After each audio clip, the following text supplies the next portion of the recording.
Bismillahirrahmanirrahim. Assalamualaikum warahmatullahi wabarakatuh. Alhamdulillah, salatu wassalamu ala Rasulillah Sayyidina Muhammad bin Abdullah wa ala alihi wa sahbihi wa man wala. Bapak Ibu sekalian yang insyaallah dirahmati oleh Allah SWT, yang terhormat Bapak Kepala Sekolah SDN 408 Pak Husin, dan juga rekan-rekan semua yang selalu semangat dalam mengajar. Alhamdulillah kita diberikan Allah SWT kesehatan sehingga bisa berkumpul di ruangan ini dalam keadaan sehat walafiat. Salawat serta salam marilah selalu kita curahkan kepada junjungan Nabi kita Nabi Muhammad Sallallahu Alaihi Wasallam serta para keluarga dan para sahabatnya dan pengikutnya yang setia sampai akhir zaman. Semoga kita diberikan oleh Rasulullah SAW syafaat nanti di akhirat. Amin ya rabbal alamin. Bapak Ibu sekalian, berdirinya saya di sini untuk melakukan penyebaran pemahaman dan penerapan pengalaman budaya positif yang saya pelajari selama pendidikan calon guru penggerak beberapa bulan pertama ini. Jadi mohon izin Pak Sekolah dan rekan-rekan semua yang senior, saya berdiri di sini bukan menggurui, hanya berbagi pengalaman saja yang saya dapatkan selama pendidikan ini. Baik Bapak Ibu sekalian, untuk menghemat waktu, untuk penyebaran pemahaman penerapan pengalaman budaya positif ini, perlunya kita ketahui bahwa ada beberapa hal yang ingin kita samakan persepsi dalam mengajar atau tujuan kita, niat kita sebagai pendidik. Bapak Ibu sekalian, tentunya seluruh amalan kita ini tergantung pada niatnya. Maka kalau niatnya sama-sama mulia, maka insya Allah akan diterima oleh Allah SWT. Yang tentunya niat kita bersama di SDN 408 ini mencari ridho Allah SWT, ya. Jadi agar ilmu yang kita berikan kepada anak didik kita bermanfaat sehingga nanti menjadi syafaat kelak ilmu kita bermanfaat di akhirat nanti. Amin ya rabbal alamin. Baik, next ya. Bapak Ibu sekalian, di modul pertama 1.1 itu kami mempelajari filosofi Ki Hajar Dewantara. Next, ini filosofi Ki Hajar Dewantara, kita kembali kepada filosofi Ki Hajar Dewantara yang pembelajaran itu berarti menuntun anak sesuai dengan kodrat alam dan kodrat zaman. Jadi anak itu terakhir fitrahnya itu sudah mempunyai potensi atau bakatnya masing-masing, Bapak Ibu sekalian ya. Jadi kita sebagai guru itu hanya menuntun anak tersebut sesuai dengan potensi atau bakatnya masing-masing.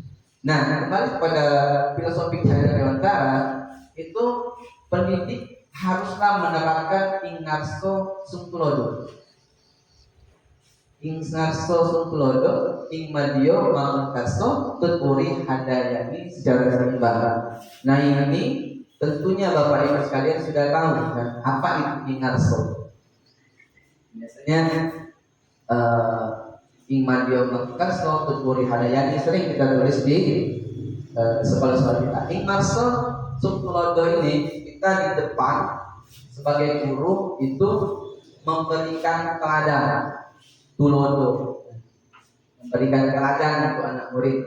Terus di tengah ing madyo munkaso itu kita memberikan motivasi gitu ya, dan tulburi hadayani dari belakang kita gitu ya. Next, nanti ada tadi dibuka WhatsApp. Selanjutnya, pendidikan harus mengandung asas trikon, kontinuitas. kontinuitas, berangkat pada budaya bangsa yang berkesinambungan. Ini berangkat pada budaya bangsa. Jadi inilah yang budaya yang sebaiknya budaya kita yang baik di desa kita atau di lingkungan kita masukkan ke dalam sekolah kita, sehingga nanti anak ketika lulus itu bisa menyatu dengan budaya di lingkungan kita, gitu ya. Apalagi di bangsa kita, di negara. Yang budaya positif yang sedang kita lakukan, Pak, ya, di sekolah kita kemarin kita usulkan dan kita terapkan. Salah satunya itu budaya apa, Pak? Kita sering juga lakukan di sekolah di rumah itu. Yasin ya, bukannya itu budaya positif kan di lingkungan. Maka itu kalau kita terapkan terus akan berkesinambungan dengan anak murid. Terus pentingnya pendidikan manusia manusia, konsentris pendidikan yang menghargai keberagaman. Lanjut.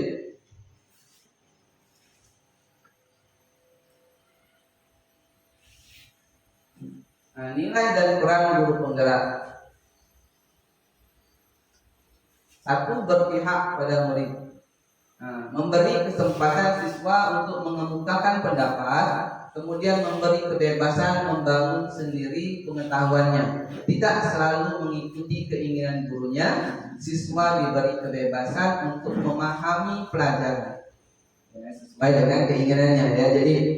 Jadi belajarnya bisa dapat wawasan dari mana aja, ya. Jadi tidak guru yang menjadi di depan itu ngajarnya dan kerjakan ini selalu monoton, tidak. Jadi kita memberikan kebebasan, memberikan mereka misalnya suatu tema, mereka bisa berkreasi. Misalnya hari ini kita berkreasi memakai kertas origami, misalnya kan. Nah, silakan anak-anak membuat kreasi masing-masing. Jadi dia sesuai dengan keinginannya masing-masing, gitu, ya. Selanjutnya, dua, mandiri. Nilai karakter mandiri adalah sikap dan perilaku yang tidak mudah tergantung pada orang lain dalam menyelesaikan tugas. Selanjutnya, jadi kita mendidik peserta didik itu menjadi mandiri. Selanjutnya, reflektif. Kita sebagai seorang guru penggerak mampu senantiasa merefleksikan dan memaknai pengalaman yang terjadi di sekelilingnya, baik yang terjadi pada diri sendiri serta pihak lain. Guru penggerak yang memiliki nilai reflektif mau membuka diri terhadap pengalaman yang baru dilaluinya dan melakukan evaluasi terhadap apa saja yang sudah baik serta apa yang perlu dikembangkan. Guru penggerak senantiasa terbuka untuk meminta dan menerima umpan baik dari orang di sekelilingnya. Jadi kita semua seharusnya mempunyai sifat reflektif. Reflektif ini berdasarkan pengalaman kita masing-masing. Jadi kita bersama-sama membuka diri dengan sesama rekan sejawat, gitu ya. Jadi misalnya ada pengalaman baru kita atau misalnya ada kesalahan-kesalahan atau yang tidak baik kita lakukan, bisa kita perbaiki. Nah, itu atau juga meminta saran dengan teman. Next, itu tadi lebih ke mengevaluasi diri kita, ya. Kolaboratif ini adalah seorang guru penggerak mampu kita berkolaborasi bersama-sama, ya. Jadi sesama rekan, tidak, yang tentunya sebaik-baiknya itu harmonis. Tidak harmonis itu saling membantu, saling mendorong, saling mendukung, gitu ya, saling memotivasi, salah satu sama lain tidak ada yang buruk sangka, sama-sama berbaik sangka terus dengan antar sesama, gitu ya. Kalau ada kekurangan yang lain saling melengkapi, terus kalau ada ilmu baru saling mentransfer ilmu kepada sesama kita, saling mengajak dalam kebaikan, itu ya. Selanjutnya, jadi kita berkolaborasi itu demi untuk membangun sekolah kita ke depannya lebih baik lagi.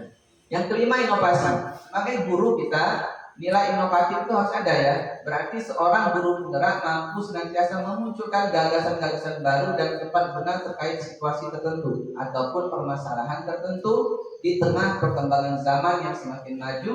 Masalah yang muncul pun juga semakin bervariasi. Jadi kita ini zaman ini terus maju terus. Sebagai guru penggerak dan juga rekan-rekan semuanya juga dituntut juga menjadi seorang guru yang menggerakkan sekolah kita agar menjadi maju.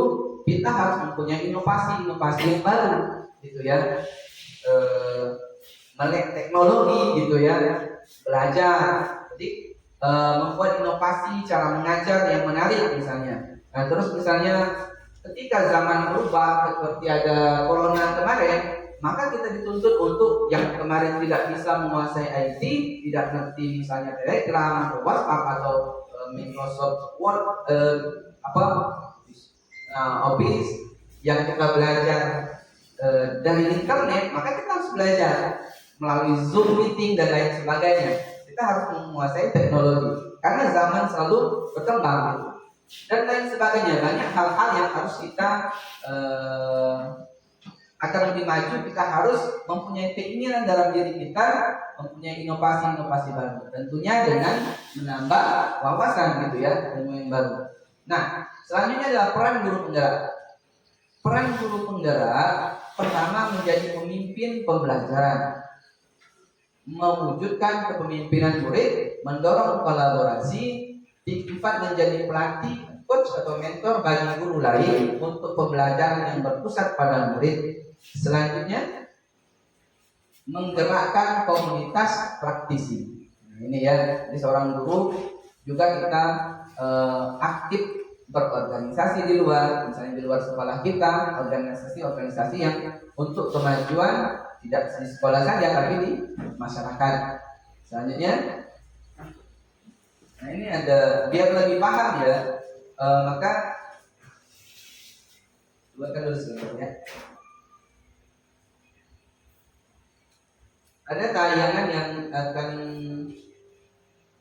kami tayangkan biar lebih paham sedikit ya. Nah, filosofi pendidikan Ki Hajar Dewantara ya.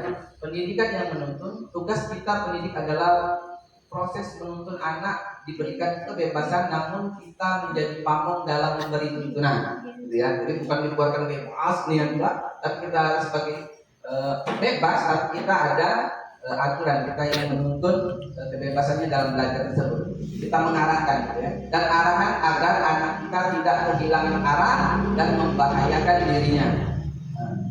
Oleh karena itu, pembelajaran yang awalnya teacher center diubah menjadi student center, berpusat pada murid, gitu ya.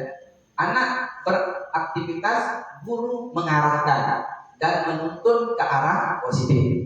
Pendidikan bertujuan untuk menuntun, membantu, memfasilitasi garis-garis yang masih samar-samar pada anak, memperbaiki tingkah lakunya supaya dapat menjadi manusia seutuhnya. Kodrat alam, kita ada kodrat alam dan zaman. Kita harus menuntun anak sesuai dengan perkembangan zaman, karena perkembangan alam dan lingkungan itu berubah-ubah, gitu ya. Nah, pendidikan yang menciptakan ruang bagi peserta didik untuk tumbuh secara utuh agar mampu memuliakan dirinya, gitu ya. Next ya Pak, langsung di itu dulu, dimajukan pinggirnya.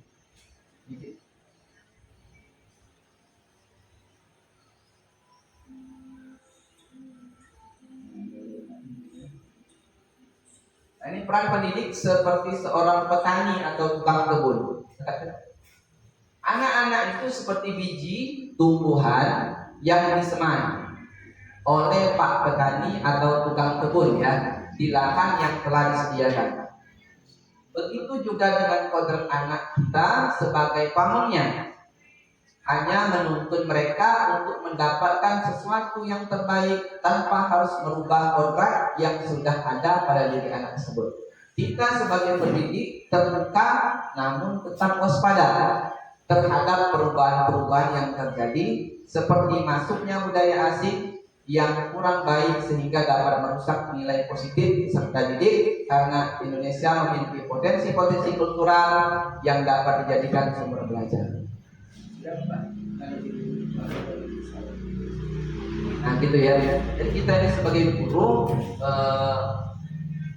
mengarahkan saja anak tersebut. Mereka semuanya mempunyai potensi yang berbeda-beda.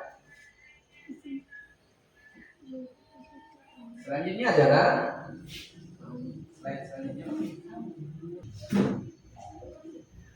visi guru penggerak, referensi visual tentang bagaimana murid kita di masa depan yang mewujudkan profil pelajar Pancasila. Selanjutnya, ini profil pelajar Pancasila Bapak Ibu sekalian. Pertama, apa isi profil pelajar Pancasila? Nah inilah poin-poinnya. Anak itu beriman, bertakwa kepada Tuhan Yang Maha Esa dan berakhlak mulia. Karena ini yang paling penting nomor satu, ya, iman kepada Allah, keyakinan kita ya. Nah, terus takwa, dia hubungan takwa yang baik dengan Allah, hubungan baik dengan makhluk Allah, dua-duanya harus terpenuhi dan berakhlak mulia. Tentunya kita punya suri teladan Muhammad SAW.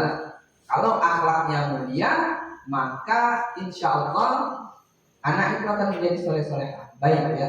Terus mandiri, bernalar kritis. Bernalar kritis itu dia mempunyai pikiran yang kritis gitu ya. Rasa ingin tahunya kuat. Berkebinekaan global. Dia tidak membeda-bedakan suku gitu ya. Menyayangi temannya tanpa membedakan ras atau suku gitu ya.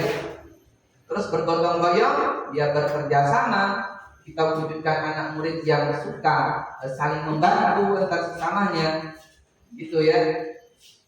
Dan selanjutnya adalah kreatif.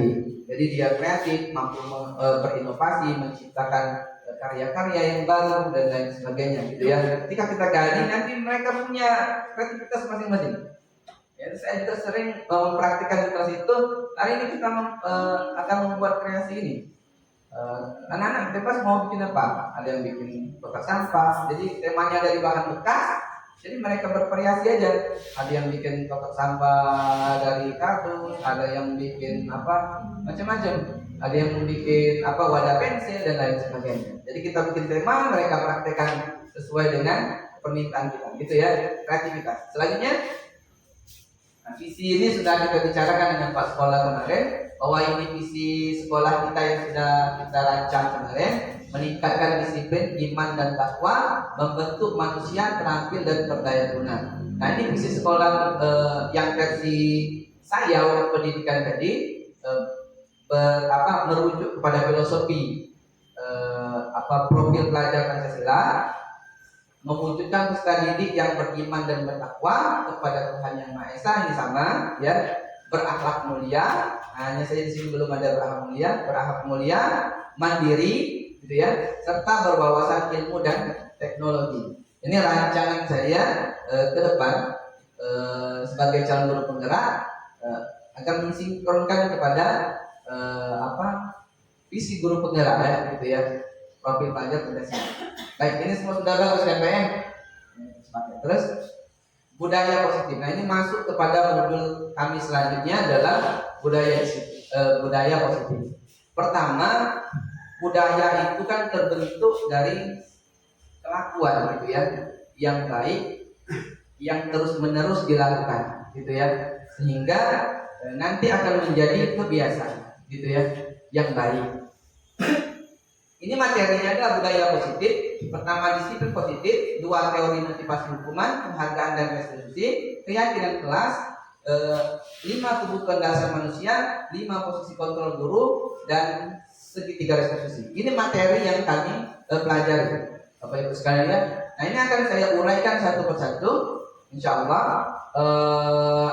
Ini apa yang saya pahami saja ya, yang saya dapatkan saja. Ya belum tentu sempurna penjelasan saya, tetapi saya akan berusaha untuk menjelaskan sedikit demi sedikit. Yang pertama, disiplin positif. Makna kata disiplin itu dalam budaya kita, makna kata disiplin dimaknai menjadi sesuatu yang dilakukan seorang pada orang lain untuk mendapatkan kepatuhan.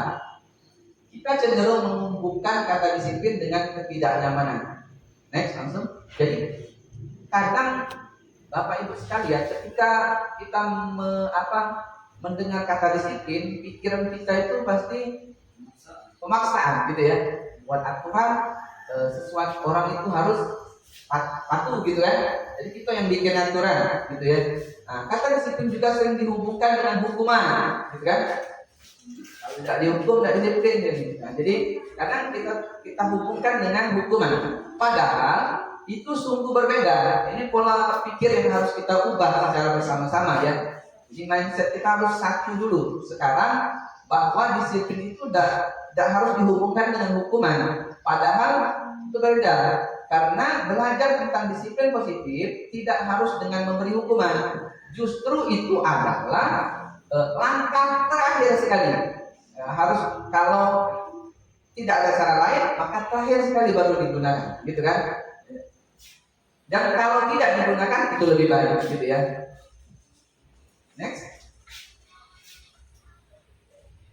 Nah, kita sebagai pendidik tujuan kita adalah menciptakan anak-anak yang memiliki disiplin diri sehingga mereka bisa berperilaku dengan mengacu pada nilai-nilai kebaikan universal dan memiliki motivasi intrinsik bukan ekstrinsik. Nah, apa itu intrinsik dan ekstrinsik? Baik, next ya.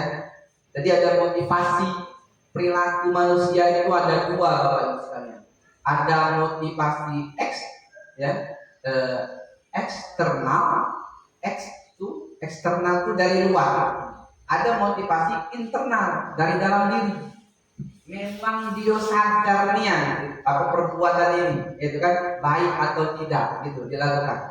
Jadi motivasi itu ada eksternal. Pertama, biasanya motivasi eksternal ini untuk menghindari ketidaknyamanan atau hukuman. Jadi dia melakukan sesuatu itu karena nak hindari nanti kena hukum, gitu kan? Nanti kena marah dari ibu, gitu kan? Nah ini motivasinya dari luar, eksternal ini. Misal dia datang piket karena takut kena marah saja, gitu ya, takut kena marah.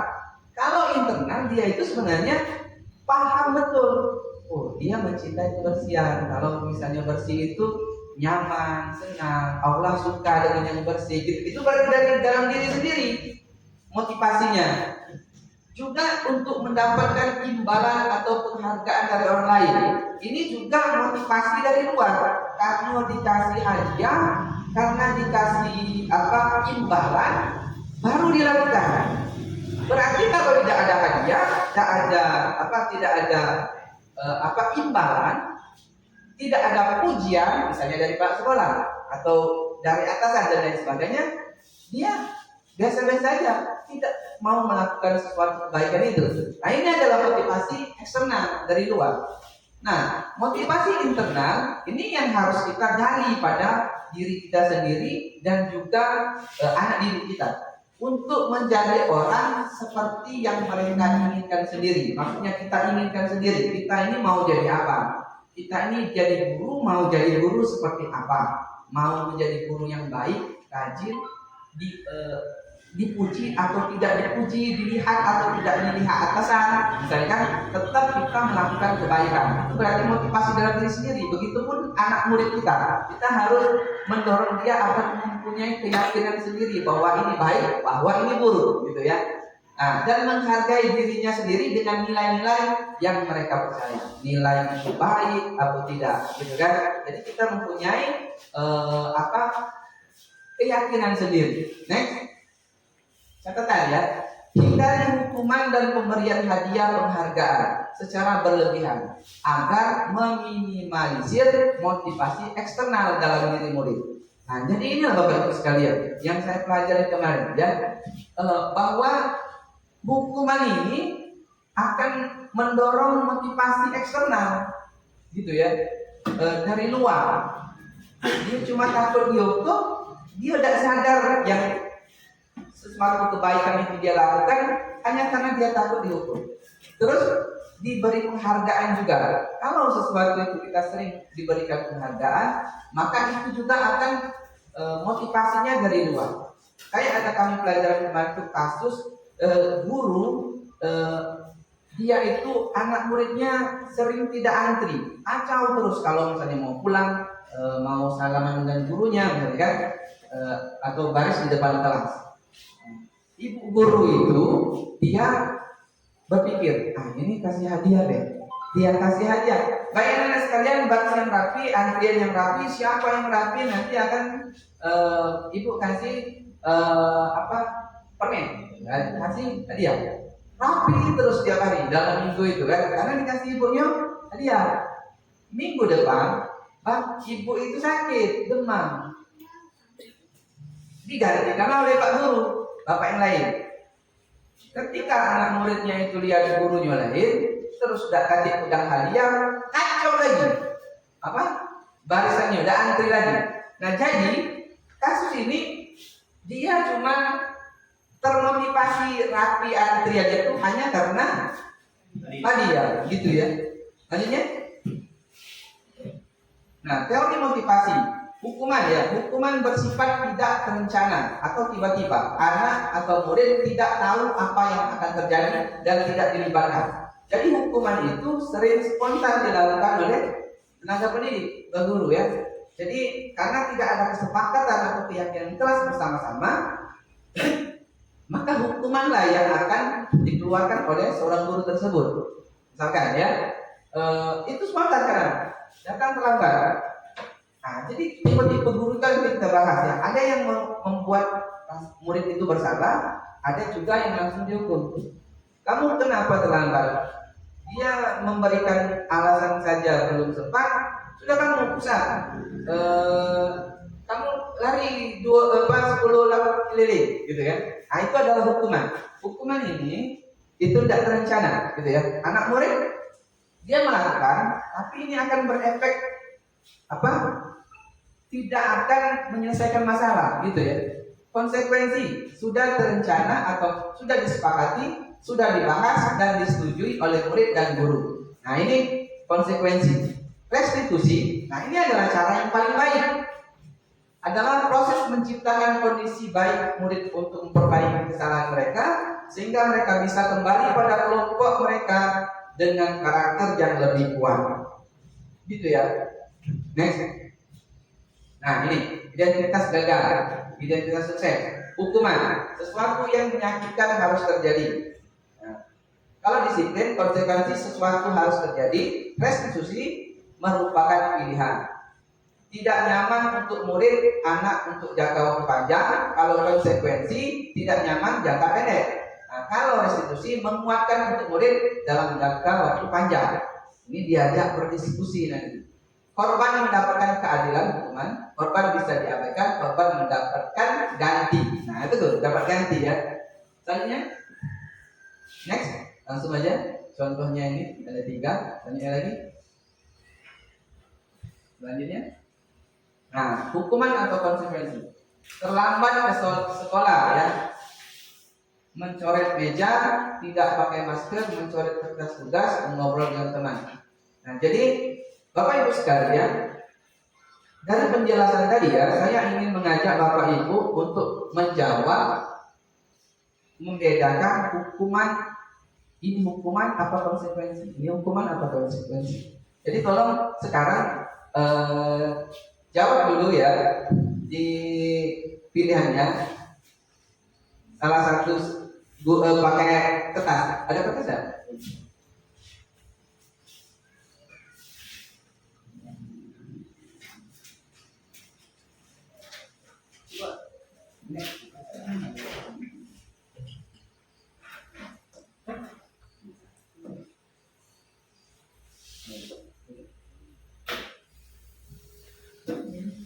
Nah ini ya, terlambat ke sekolah, mencatat 100 kali di dalam buku kalimat saya tidak akan terlambat. Nah ini hukuman apa konsekuensi? Jadi Bapak Ibu cuma buat saja nomor 1 ini hukuman apa konsekuensi, gitu ya. Buat A saja ya. A hukuman, B konsekuensi. Ini soalnya ya. Di 5 soal ini, terlambat ke sekolah. Ini mencatat 100 kali di dalam buku kalimat saya tidak akan terlambat lagi. Ibu-ibu tolong di bukunya itu dijawab masing-masing ya. Apa A, apa B, gitu Pak ya. Dia terlambat. Terus ini soalnya mencatat, gurunya nyuruh anak murid itu catat 100 kali dalam buku kalimat saya tidak akan terlambat lagi. Ibu pilih A atau B? A hukuman, B konsekuensi, gitu ya. Selanjutnya mencoret meja. Ini kan coret meja, membersihkan coretan yang dibuatnya di meja tulis. Ini hukuman apa konsekuensi? Jawab A atau B. Ya. Jika tidak pakai masker, murid diminta untuk push up 15 kali. Ini hukuman apa konsekuensi? Gitu ya. Mencoret kertas tugas, menggantikan kertas tugas dengan yang telah dicoret-coret. Nah, ini hukuman apa konsekuensi? Mengobrol dengan teman saat belajar ya. Berjemur di lapangan basket pukul 12 jam. Ini hukuman apa konsekuensi? Gampang ya? Kami menjawab A hukuman.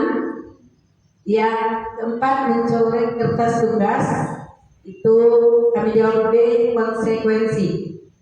Dan yang kelima mengobrol dengan teman, kami menjawab A hukuman. Baik. Terima kasih. Ya. Baik. Ini boleh tukar aja dulu ya. Kita koreksi dulu. Nah, tukar dulu ya. Nah, dengan tukarkan ibu itu tukar dengan ibu ya. Sekarang dari hasil pembelajaran kami bahwa terlambat ke sekolah mencatat itu betul ya.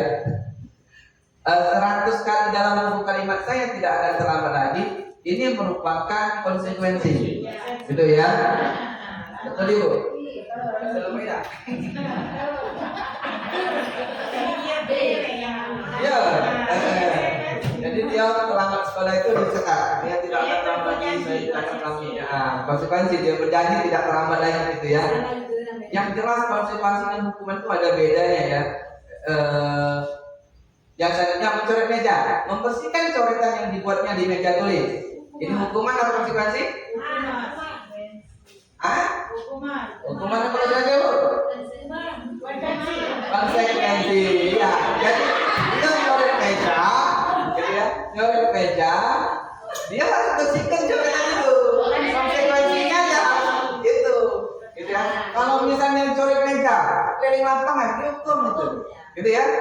Jadi di konsekuensi itu dia semacam menggantikan sesuatu atau merubah yang kesalahan yang tadi diganti menjadi itu ya, yang baru. Nah, tidak pakai masker, murid diminta untuk push up 15 kali. Nah, ada ini salah ya, teman-teman. Mencoret kertas tugas, menggantikan kertas tugas dengan yang telah coret. Nah, itu konsekuensi ya.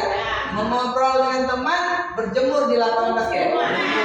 Baik, tepuk tangan ibu sekalian. Paham ya maksudnya? Betul berapa betul? 4. Tidak lapar dulu ya. Next ya. Baik. 3 dengan 5 ya. Jadi kita harus sepakat dulu, harus tahu beda konsekuensi sama hukuman. Selanjutnya adalah apa ini? Oh ini soal yang selanjutnya. Udah, ini lanjut aja ya. Sudah. Keyakinan kelas. Nah, materi selanjutnya adalah keyakinan kelas. Bapak Ibu sekalian, keyakinan kelas ini itu dibuat sebaiknya kita buat bersama-sama di kelas masing-masing. Apa itu keyakinan kelas? Keyakinan kelas itu Bapak Ibu sekalian, jadi tentunya kita ini beda dengan itu ya. Peraturan, aturan dengan keyakinan kelas itu beda. Apa bedanya? Kalau peraturan itu dibuat oleh satu pihak, ya itu buat, nggak boleh lambat. Peraturan di sekolah ini harus disiplin, harus belajar dengan tertib, gitu kan? Kalau kita dibuat seperti itu, anak-anak itu seakan-akan tidak ada pilihan lagi. dipaksa gitu kan, harus. Jadi itu seakan-akan terpaksa. Nah, beda sama keyakinan kelas. Keyakinan kelas ini nilai-nilai kebajikan universal yang disepakati secara bersama. Kita mengajak anak tersebut itu musyawarah atau diskusi ya. Nah, secara tersirat maupun tersurat, lepas dari latar belakang, suku, negara, bahasa maupun agama, semuanya sama. Diajak kesepakatan bersama ya. Nah, nilai-nilai kebajikan menekankan pada keyakinan seseorang sehingga lebih memotivasi seorang tersebut dari dalam. Jadi ini termotivasi dari dalam, karena aturan atau keyakinan yang disepakati bersama itu memang kesadaran masing-masing. Beda dengan buat aturan yang mengikuti aturan yang telah dibuat.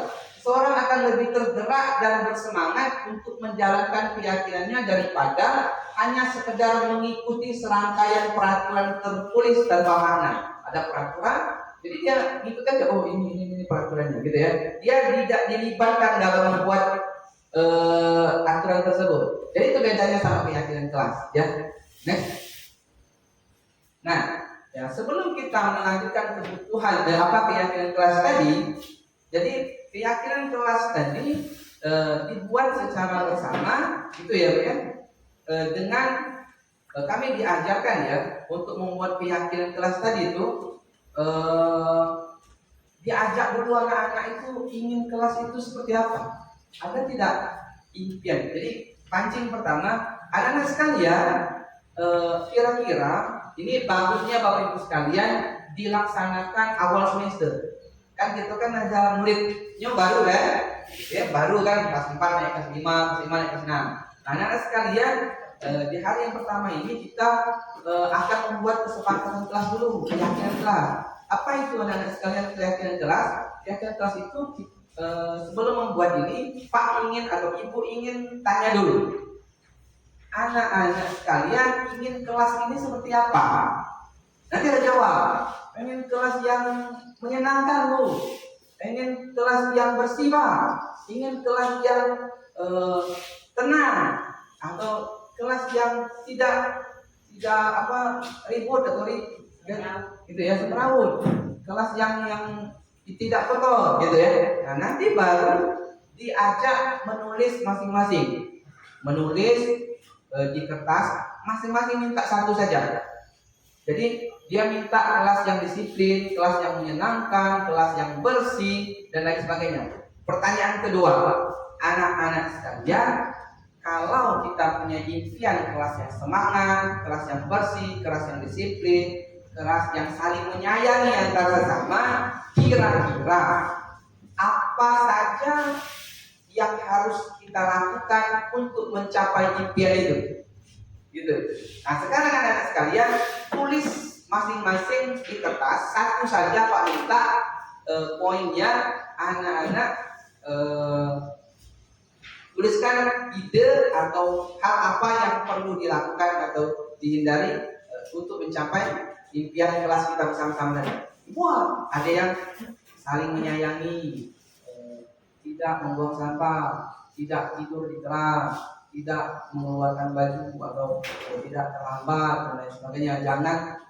Jangan membuli teman. Ya, nanti dikumpulkan, ditempelkan di kelas, di satu papan misalnya, ditempelkan, baru nanti Bapak Ibu disaring mana-mana. Jadi keyakinan kelas ini Bapak Ibu sekalian, kita diajarkan untuk membuang kata negatifnya, jangan atau tidak boleh itu diganti.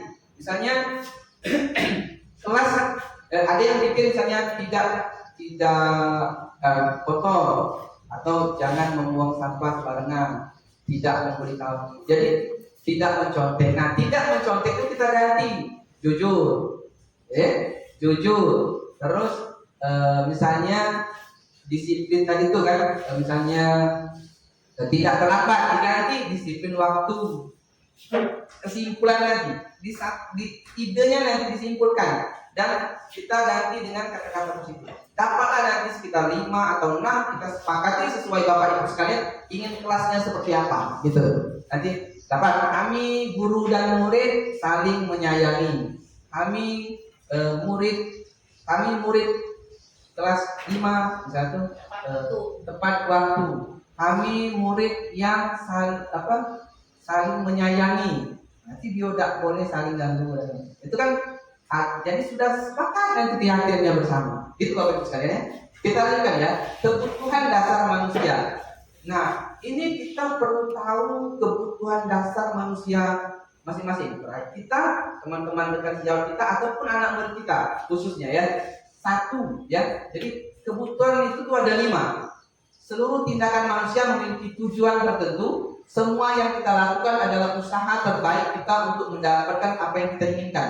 Ketika kita mendapatkan apa yang kita inginkan, sebetulnya saat itu kita sedang memenuhi satu atau lebih dari satu kebutuhan dasar kita. Yaitu yang pertama, kebutuhan untuk bertahan hidup. Semua manusia nalurinya itu ada kebutuhan bertahan hidup. Ya, pasti ingin makan, ingin ada tempat tinggal, gitu ya. Itu ada kebutuhan dasar kita. Jadi kasih sayang 2, kasih sayang dan rasa diterima. 3, kebebasan. 4, kesenangan. 5, penguasaan. Bapak Ibu sekalian, kita harus mengetahui ini kenapa tujuannya, agar kita bisa tahu persis permasalahan apa yang sedang terjadi pada anak ini. Apa kebutuhan anak ini sebenarnya, gitu ya.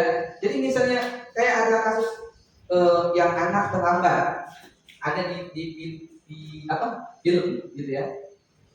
Seorang anak yang datang terlambat terus, gurunya kesal, dihukum gitu kan. Kenapa harus menanyakan apa alasannya? Ternyata seiring berjalannya waktu, diselidikinya dia Bapak Ibu pasti ada juga yang pernah nonton. Ketika dia lihat, ternyata Bapak Ibu sekalian, sepatunya itu cuma ada sepasang, satu saja. Jadi dia tuh giliran sama adiknya. Jadi kebetulan adiknya masuk siang atau dia masuk pagi, tapi jamnya itu agak mepet. Jadi ketika pulang dia cepat berlari gitu. Itu menguras air mata, sedih gitu. Jadi perjuangan dia itu sebenarnya kebutuhan dia itu untuk bertahan hidup.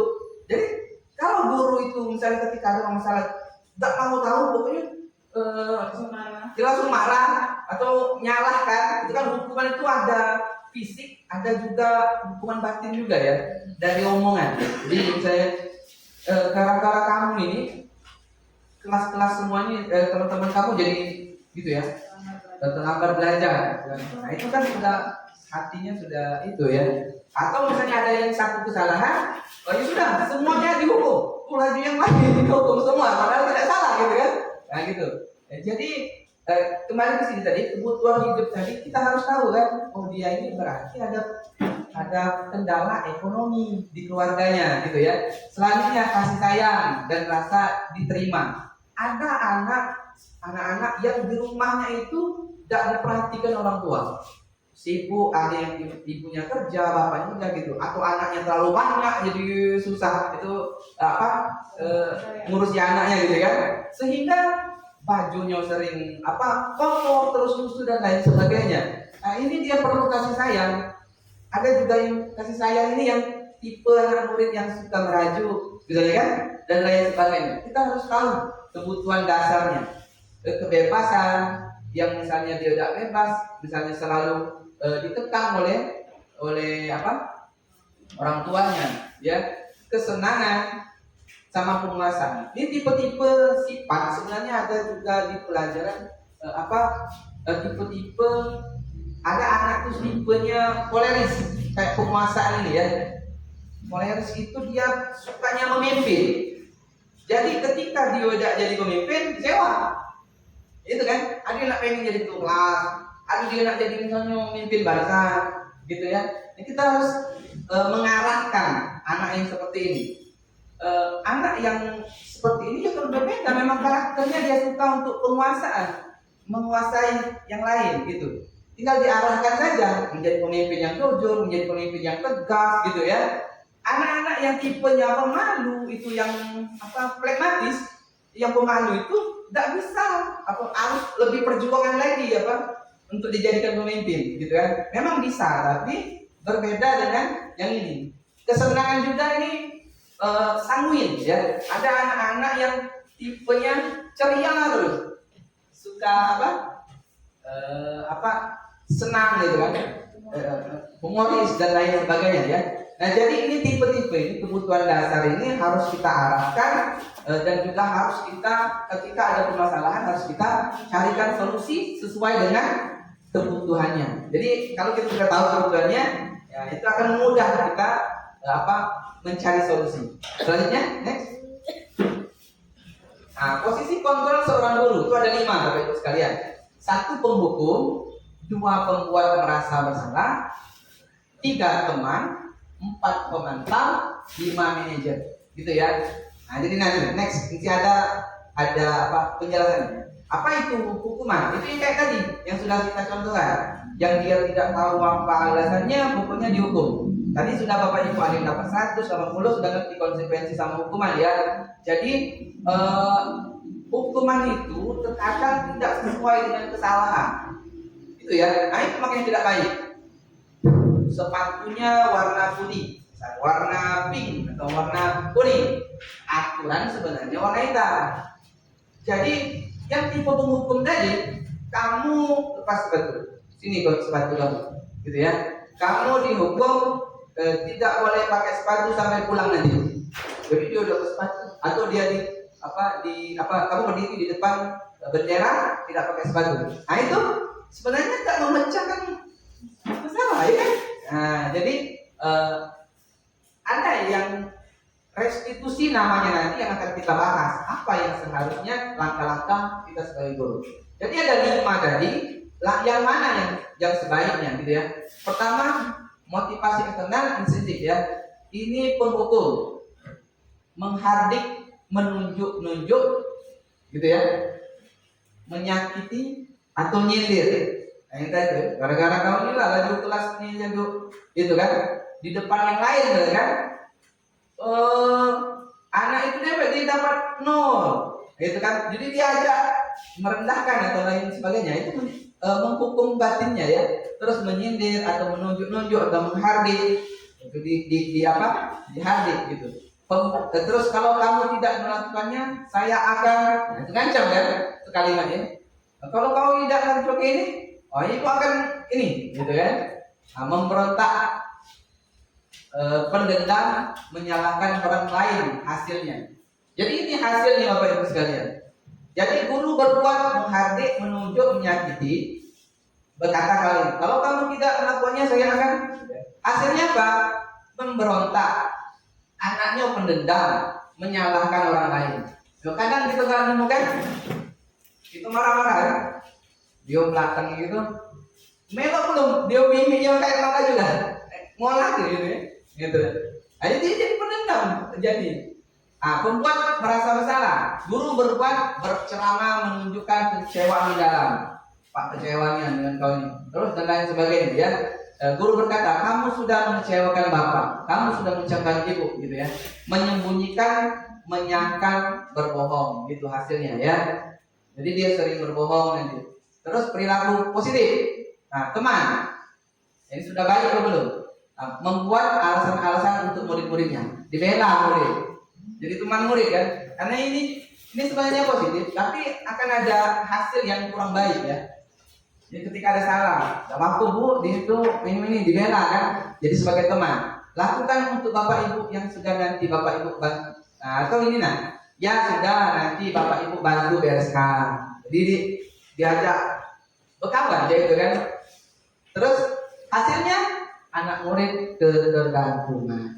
Gitu ya. Jadi pengen dibantu terus dari gurunya. Ada soal dan lain sebagainya pengen dibantu terus gitu kan. Gitu ya. Terkait juga bahasa juga seperti itu. Permasalahan seperti ada guru kita yang misalnya dipanggil karena muda dipanggil kakak, jadi dia diajak dianggapnya kapan lagi tidak disegani gitu kan. Ini juga harus ada peningkatan dari teman sudah positif ya, nanti ditingkatkan gitu ya. Pemantau, menghitung dan mengukur. Ini ada tipe guru yang pemantau. Apa peraturannya? Apa konsekuensinya, sanksinya? Apa yang telah kamu lakukan? Apa yang terjadi sekarang? Itu dia memantau, menyesuaikan bila diawasi. Jadi ada guru yang kalau diawasi baru dia ngajak menerapkan peraturan itu, gitu kan? Kalau tidak dibantah, tidak nanti pemimpin misalnya, biasa-biasa, gitu kan? Anak murid juga hasilnya kalau diawasi guru, baru dia pikir misalnya kan? Nah, kontrol diri. Nah ini yang harusnya kita punyai sebagai manajer, mengajukan pertanyaan-pertanyaan. Apa yang kita yakini? Yang kita yakini maksudnya keyakinan kelas tadi kan, diajak diskusi. Apa kamu meyakini hal tersebut? Misalkan, kenapa kamu terlambat? Kamu tahu tidak terlambat itu apa konsekuensinya apa? Tahu? Aku ketinggalan pelajaran 10 menit, 15 menit, dan lain sebagainya ya, diajak diskusi gitu. Kalau kamu meyakininya, itu benar atau tidak? Salah apa? Itu diajak diskusi ya. Kamu memperbaikinya, mau tidak kamu memperbaikinya? Mau, gitu ya. Kalau kami memperbaikinya, jadi kira-kira hal tersebut akan menggambarkan apa tentang diri. Saya akan menjadi baik lagi Bapak. Saya akan tidur lebih awal biar tidak terlambat. Saya yang misalnya yang masalah yang makan di kelas misalnya ya, saya akan sarapan dulu sehingga tidak lapar, gitu kan? Karena permasalahan itu kan bisa banyak kasusnya. Menguatkan karakter. Jadi hasilnya itu menguatkan watak atau karakter. Bapak Ibu sekalian, nanti ada waktu itu pernah saya share videonya tentang praktek restitusi ya. Next.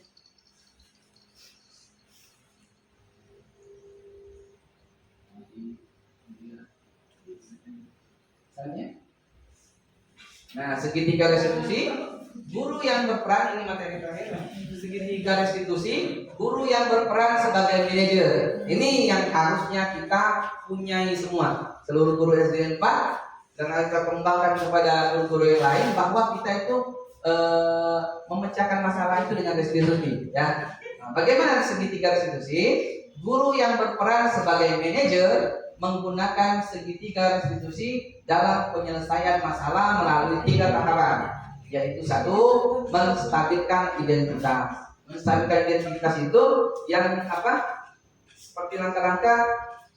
Jadi ketika dia terlambat, ketika dia makan di kelas dan lain sebagainya, kita stabilkan dulu. Tidak yang langsung cemberut nak marah, tidak, distabilkan, bikin tenang, dia tidak takut, gitu kan? Itu menstabilkan identitas dulu. Ditanya dulu kan langkah awalnya, kenapa kamu makan di kelas, gitu kan? Lapar Pak. Kenapa? Aku tidak sarapan enggak tadi tidak cepat dan lain sebagainya ya. Jadi ketika kita stabilkan dulu, nanti akan itu validasi tindakan yang salah. Nah itu tadi yang tadi kamu tahu tidak? Jadi makan di kelas itu tidak sesuai dengan kesepakatan keyakinan kelas kita bersama, gitu kan? Iya Pak, kita tahu tidak salah itu. Ya, jadi kalau seandainya semuanya makan semua, dikasih kapan kita belajar, gitu kan? Nah, jadi dibikin dulu dia merasa sadar bahwa ini perbuatannya salah, tidak sesuai dengan kesepakatan keyakinan. Nah, ketika menanyakan keyakinan, tanyakan apa keyakinan kelas kita. Salah satunya yang kamu yang tidak sepakat. Jadi, gitu ya. Jadi nanti kesepakatan yang sudah kita tempel tadi kita ambil, nanti dia ingatkan disiplin waktu, disiplin saat belajar, ada kesepakatan. Nah berarti kalau kamu makan di kelas atau misalnya kasusnya mengeluarkan baju, kamu berarti sudah melanggar keyakinan kelas kita, gitu ya. Nah, setelah itu nanti perlu diajak berjanji konsekuensinya apa, gitu. Kalau seandainya terulang lagi, apa konsekuensi yang harus kamu dapatkan? Bikin dia yang milih apa? Ya, jadi kita tahu kan, Pak, kalau aku misalnya terlambat lagi, atau kalau aku misalnya makan di kelas lagi, baru, tidak boleh nih. Ya, nah itu ibu ini menghadirkan ilmu baru ya, ilmu baru. Jadi ini bisa saya sharing sedikit ya. Kita ini sebagai guru ya, jadi ulama mengajarkan hukuman, apalagi tadi hukuman itu sebenarnya langkah terakhir. Nah, apapun kalaupun dilakukan ya Bu ya, tidak boleh menghukum dengan harta atau mengambil harta yang melanggar. Misalnya gini, terlambat sekolah denda mie goreng, betul kan? Nah, jadi terlambat sekolah atau mengeluarkan baju atau tiket bayar 2.000. Infak. Bayar infak gitu ya. Nah itu Bapak Ibu sekalian, ulama sepakat itu haram, tak boleh gitu ya. Jadi tak boleh. Jadi akan memacu pikiran. Nah ini kalau anak murid terlambat di Moiko, ini lumayan di mau goreng, gitu kan? Kenyang. Atau misalnya kalau ini melanggar, lumayan ini dapat 10.000 kalau mau, ya itu kan? Nah jadi ini akan tidak boleh. Jadi akan membuat sesuatu itu tambah rumit, anak itu tambah sakit pula. Jadi yang dengan hartanya udah balik. Satu lagi Bapak Ibu sekalian, ternyata kalau kita mempunyai usaha atau apa ya, orang bekerja dengan kita, tergantung akad pertama, gitu ya. Jadi tidak boleh misalnya dipotong gaji kalau dia tidak masuk. Kalau akadnya 30 hari, dia harus kerja dari jam sekian sampai jam sekian, maka dia tidak masuk berapa hari itu ternyata tidak boleh potong, tapi dimusyawarahkan dulu. Kenapa ini? Kalau kamu seperti ini, maka gaji kamu tidak seperti ini. Kita akad baru lagi, gitu ya. Baik, kita lanjutkan ya. Nah ini ada video YouTube masuk dulu ya. Sebagai penutup ya, biar kita paham bagaimana cara memecahkan masalah kasus-kasus yang sering terjadi. Ini bukan hanya di tempat kita, pasti di tempat orang lain itu banyak. Kasus kita itu sama biasanya Bapak Ibu sekalian. Ada yang sering terlambat, ada yang sering galak makan di kelas, ada yang sering keluarkan baju, gitu ya. Ada yang begaduh di dalam kelas, ada yang makan dalam kelas.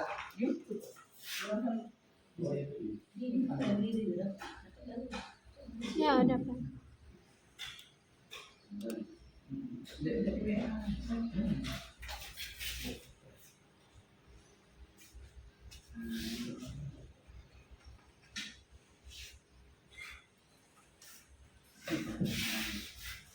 Ini sebagai penutup ya, kita akan putar video demonstrasi konseptual modul budaya positif segitiga restitusi, gitu ya. Ini kebetulan pemeran utamanya itu anak guru kita juga, sama itu ya, salah satu itu ya. Perannya bagus sekali. Ini bolehlah nanti anak yang ada bakat.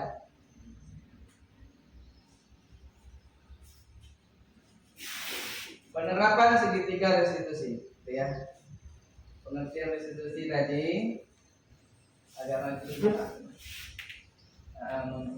menciptakan kondisi bagi murid untuk memperbaiki kesalahan mereka sehingga mereka bisa kembali pada kelompok. Ini ya, sampaikan.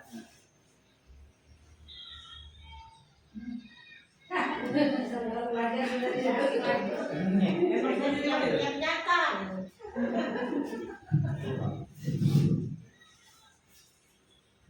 Iya.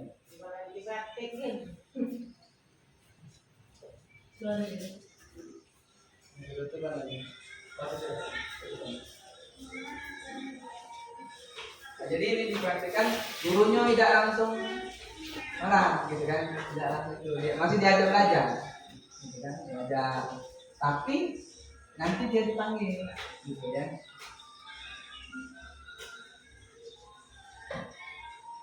Tidak yang langsung kamu berdiri di depan kelas sampai kaki kamu satu, gitu kan?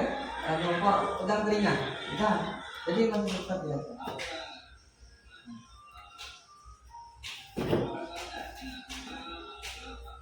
Kenapa Bapak panggil kalau tidak? Gitu.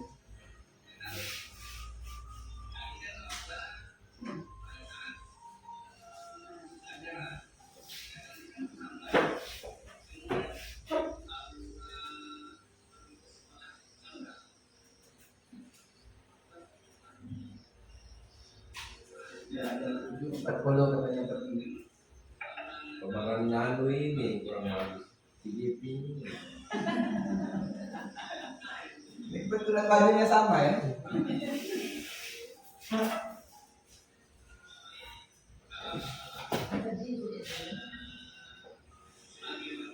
Nah, menstabilkan identitas.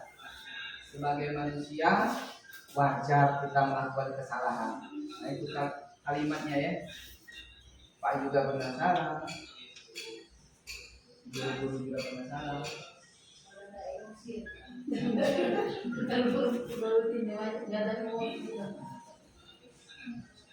Itu sangat manusiawi.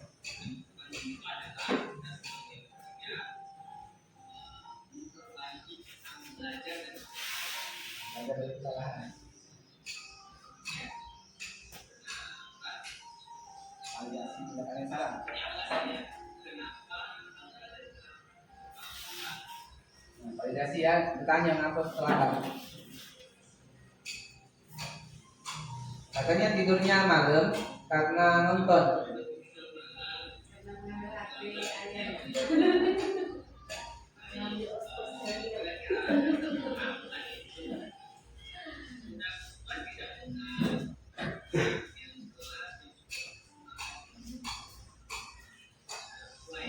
Tidak sesuai katanya. Baru disuruh menanyakan keyakinan.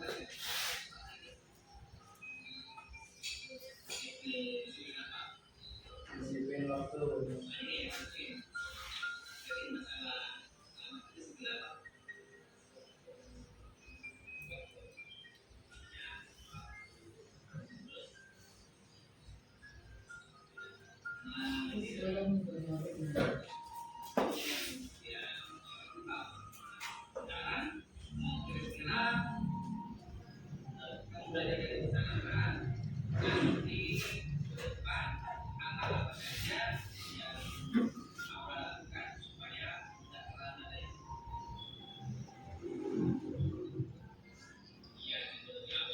Lebih awal.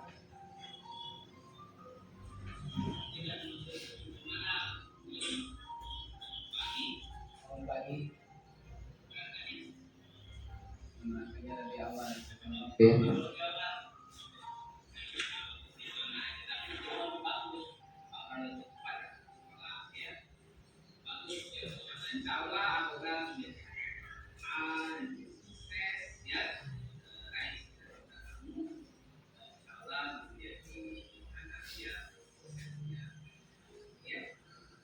Nah, gitu. Jadi kita berikan pertanyaan-pertanyaan yang dia sendiri yang apa, menyadari tindakan apa yang akan saya lakukan untuk memperbaiki kesalahan saya ini. Jadi dia termotivasi.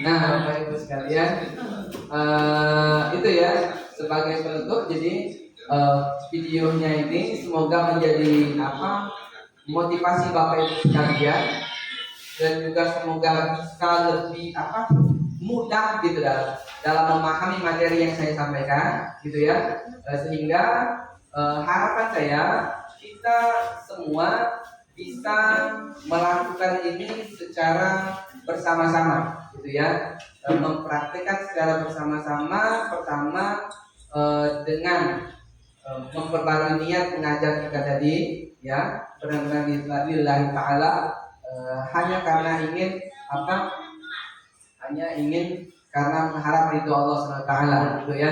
Jadi mengajar anak ini akan ilmu kitanya akan bermanfaat dan menjadi syafaat kelak nanti ya di akhirat. Jadi bukan hanya ngajar ngaji saja, ngajar baca, ngajar nulis, ngitung, ini akan bermanfaat ke depan. Mereka jadi pengusaha, kita mengajari akhlak yang baik juga kepada anak-anak, kita membuat karakter, membangun karakter mereka menjadi filosofi pelajar menjadi pelajar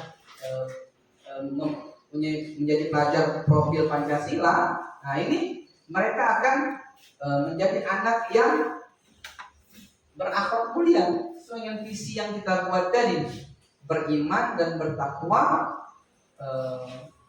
berakhlak mulia, gitu ya, mandiri, berilmu juga dan berwawasan teknologi, gitu ya. Nah, ilmu yang akan mereka terapkan sehingga mereka menjadi sukses itu akan mengalir kepada kita dan insya Allah akan mengajak kita, menggandeng kita nanti ke surga nanti insya Allah. Amin ya rabbal alamin. Demikian Bapak-Ibu sekalian, semoga ilmu yang saya hadirkan ini bermanfaat.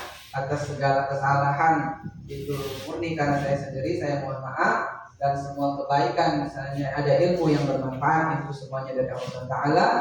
Semoga kita semua di sini diridhoi Allah Taala, sama-sama nanti membawa SDN 4 ini menjadi lebih baik ke depannya, menjadi SDN 4 bergerak ya Pak ya, bergerak menjadi lebih maju lagi insyaallah. Wabillahi taufiq wal hidayah. Assalamualaikum warahmatullahi wabarakatuh.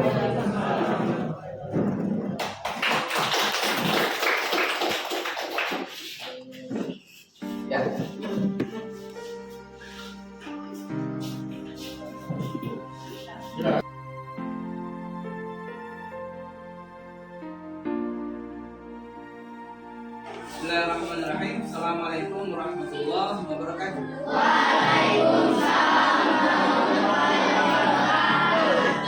Alhamdulillah.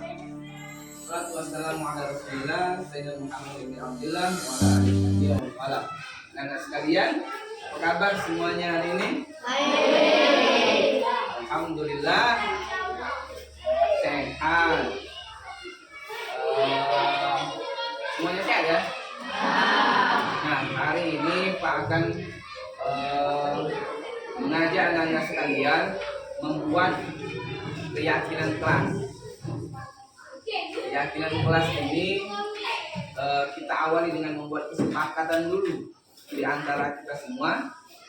Agar apa? Agar di kelas kita ini nanti selama menjalani pembelajaran di semester ini ke depan menjadi kelas yang sesuai dengan yang Anda harapkan. Jadi keyakinan kelas ini beda dengan peraturan. Aturan kelas, kalau peraturan itu biasanya sering sudah dibuat oleh pihak sekolah atau pihak apa saja di sebuah perusahaan atau organisasi dan lain sebagainya, sehingga tinggal ngikutin aja, mau tidak mau ngikut. Nah, tapi bedanya sama keyakinan kelas itu akan menimbulkan kesadaran anak-anak sekalian karena sudah disepakati, karena sudah berdasarkan keinginan kita masing-masing, ingin seperti apa kelas ini nanti. Nah, jadi anak-anak akan menjalankan keyakinan kelas ini itu dengan kesadaran sendiri, itu ya. Nah, sekarang sebelum mulai, Pak akan bertanya kepada semuanya, anak-anak ingin kelas kita ini seperti apa nanti ke depannya? Coba tunjukkan ya. Baik, seperti apa? Mau seperti apa kelas kita? Nyaman. Baik. Ada yang lain? Ini menyenangkan. Kelas yang menyenangkan. Tadi nyaman. Ini menyenangkan nih. Kelas yang seru. Ada lagi? Kelas yang bersih. Nih. Kelas yang tertib. Tepuk tangan semuanya. Baik. Anak-anak sekalian, ada yang kelas yang seru, kelas yang bersih, kelas yang menyenangkan, kelas yang tertib. Tertib itu tidak kaku ya. Nah, jadi bersih itu tidak ada sampah, tidak ada kotoran, gitu ya, tidak ada kertas dan lain sebagainya. Terus kelas yang menyenangkan, belajarnya anak-anak senang, gitu ya, tidak terbebani dan lain sebagainya. Kelas yang tertib, tidak ada yang saling mengganggu dan lain sebagainya ya. Nah, itu kelas impian kita. Baik, kalau kita semua mengimpikan kelas yang seperti itu, apa kira-kira tindakan atau sikap kita ke depan untuk mewujudkannya. Tentunya kan kalau mau tertib itu kayak gimana, kita harus bagaimana. Kalau mau bersih, semua yang ada di kelas ini harus bagaimana, gitu kan? Nah sekarang anak sekalian, Pak sudah siapkan ini kertas, ya kertas. Anda tulis di kertas ini satu saja, ya. Apa yang Anda tindakan yang Anda lakukan untuk mencapai impian tadi, ya. Jadi tulis di sini satu-satu, nanti tempelkan ke depan. Jangan lupa tulis namanya di bawah, ya. Siap? Ya. Pak akan bagikan ya. Ini di sini ya. Ini warna ini. Ini silakan di.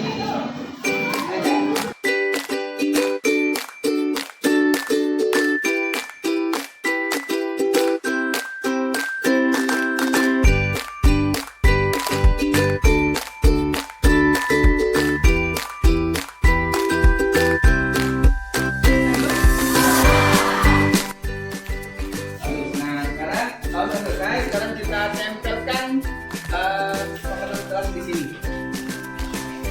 Kita tempelkan, nanti akan kita seleksi. Kan mungkin ada yang sama gitu ya.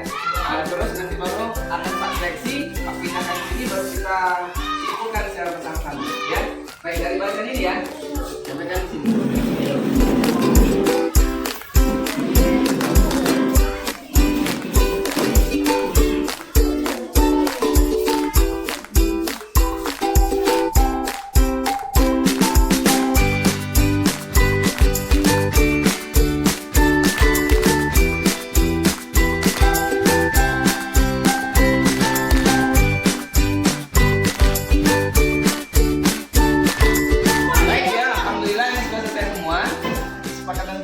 Yang Anda tulis. Sekarang Pak mau minta perwakilan untuk membaca kesepakatan ini.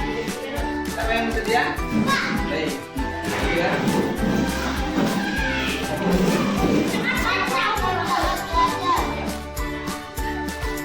Datang tepat.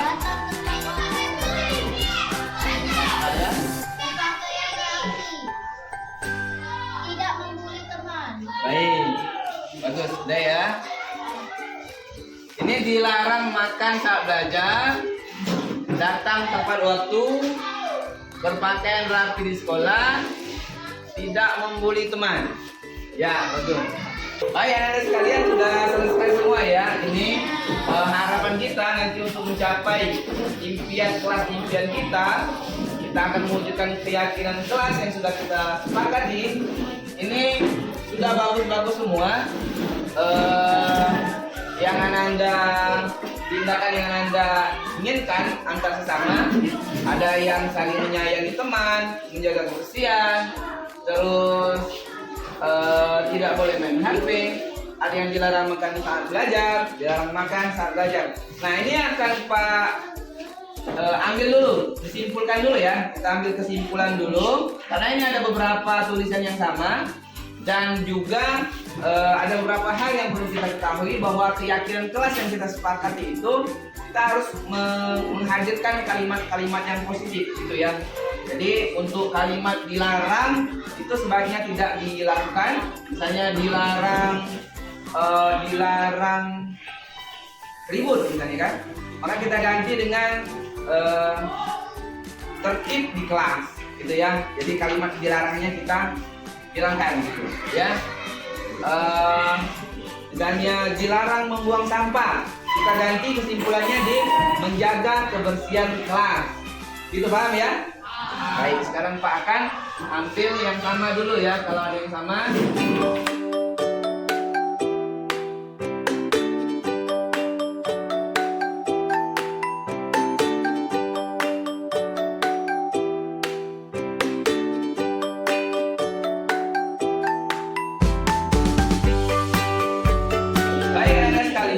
Alhamdulillah kita sudah menyimpulkan kesepakatan kelas kita yang tadi sudah kita pilih-pilih, sekarang sudah kita simpulkan. Pak baca dulu sebentar ya. Ini menjaga kebersihan, terus sini tidak wajib ikat sesuai jadwal. Ini sama saja ya. Intinya ini nanti kita simpulkan kalau ini tentang kebersihan, kita sepakati aja nanti kami murid yang mencintai kebersihan lingkungan gitu ya.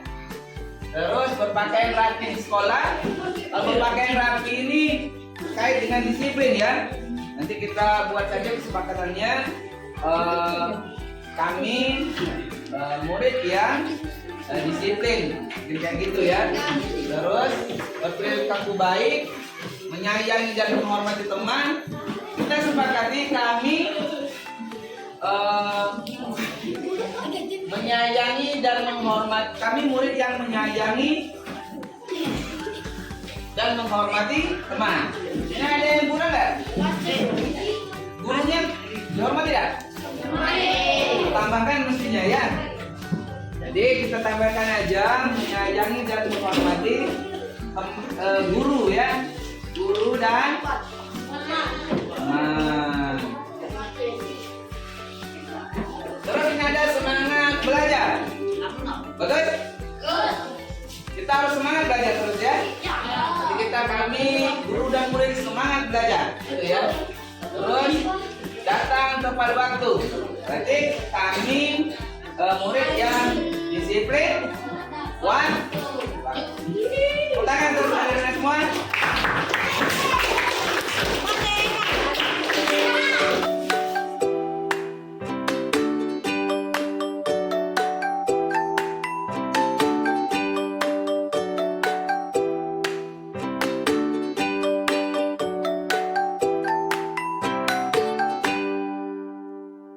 Baik, ini ada 5 keyakinan kelas kita yang harus kita jalankan bersama dalam semester ini, tahun ini, sampai kita lulus sekolah. Semoga dengan menaati keyakinan kelas, yang pertama kami guru dan murid saling menyayangi, kami murid yang disiplin waktu, kami peduli dengan teman. Terus kesimpulan kelas, kami murid yang mencintai kebersihan lingkungan, kami murid yang semangat belajar. Kita akan mencapai impian kelas kita, insya Allah ya. Amin ya Rabbal alamin. Baik, tangan semuanya.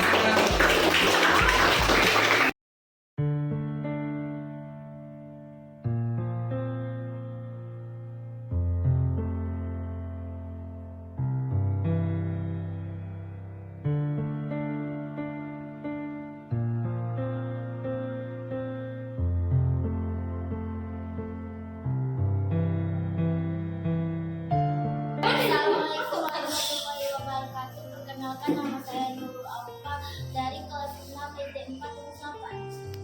Assalamualaikum warahmatullahi wabarakatuh. Perkenalkan, nama saya Aura Sukla dari kelas 6 SD 4 8.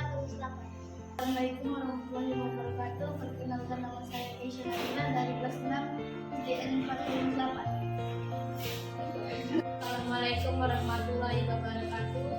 Nama saya Muhammad Abdul Hafiz, kelas 6 SD 4 8.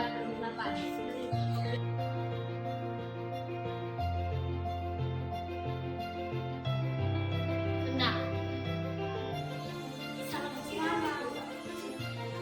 Seru sekali. Senang sekali.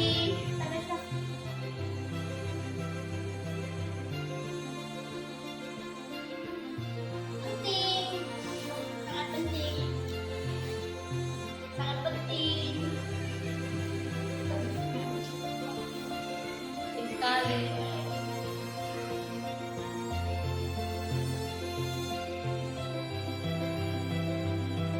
Akan menentukan tanggung jawab karena dapat membuat kita disiplin agar membuat kita menghargai orang lain.